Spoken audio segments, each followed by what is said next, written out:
Our words are so powerful. Listen to this awesome story.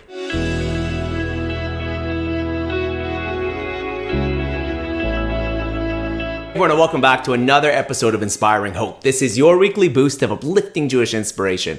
I'm Rabbi Tzvi Sytner, and on behalf of thevillageshulnh.com, we want to thank everybody for listening. I also want to thank this week's sponsors. Today's talk is sponsored by Sarah and Phil Goldband in honor of the yahrzeit of Sarah's mother, Blima Bas Velvo, Aleh Shalom, and Phil's father, Mendel Mordechai ben Moshe Alexander Cohen Aleh Shalom. May their neshamas both have an aliyah. As well as by Jeff and Janice Mazer in honor of Haley's bat mitzvah, Mazel Tov Haley. And lastly by Susan Glate in memory of the first yahrzeit of Susan's father, Louis Richard Glate. May his neshama have an aliyah as well. And thank you to all of our sponsors.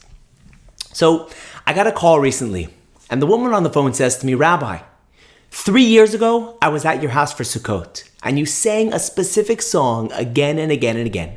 Now, I knew exactly what song she was talking about. It's a song from Rabbi Ephraim Waxman. It's a song that I've shared with you before, and I want to just remind you how the song goes, because I have a whole new story for you. It goes like this.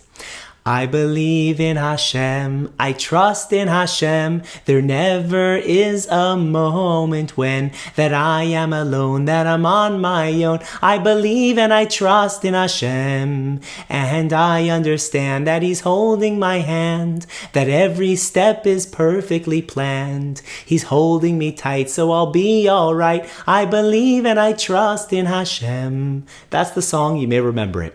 She says to me, the song made such an impact on me. And ever since that Sukkot 3 years ago, when my son was just a baby, I've sang the song to him every single night. Now he's 3 years old. The other day I walked into the room. There he was playing on the floor all by himself.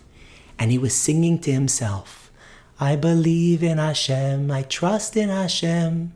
She then tells me that unfortunately, last week, she was rushed to the hospital for an emergency surgery. And unfortunately, because of COVID, she had to spend the whole Shabbos there by herself without her husband.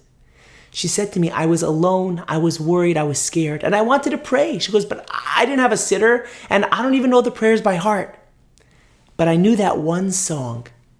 So throughout Shabbos, all alone in the hospital, I just sang over and over, I believe in Hashem, I trust in Hashem.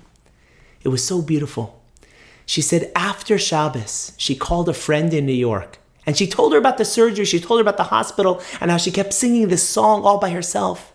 And her friend in New York, who's a teacher, says, I've never heard of that song. What song is that? And so she taught it to her friend in New York. Now this teacher then taught the song to her students. And a few days later, she gets a voice note from one of her students. The voice note says, hi, it's your student so-and-so.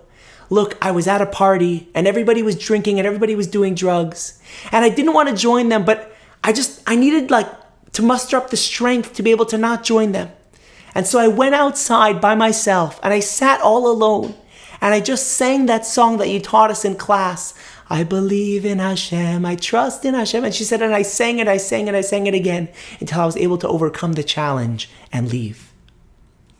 Our words and our actions are so powerful. This one song inspired me, and I taught it to this mother who instilled the message into her son, and it helped carry her during this difficult time in the hospital. And then she inspired a teacher with it, who then taught it to her students, and she helped this teenager who was in a dangerous situation. Every single person, every single one of us has the awesome power of creating a ripple effect of inspiration to everyone around them. When you uplift someone or inspire another person, it puts them in the mood to want to do the same, to pay it forward. A simple uplifting text message saying, I was just thinking about you. I wanted to say hi and send some love. Who knows where that text is going to go next?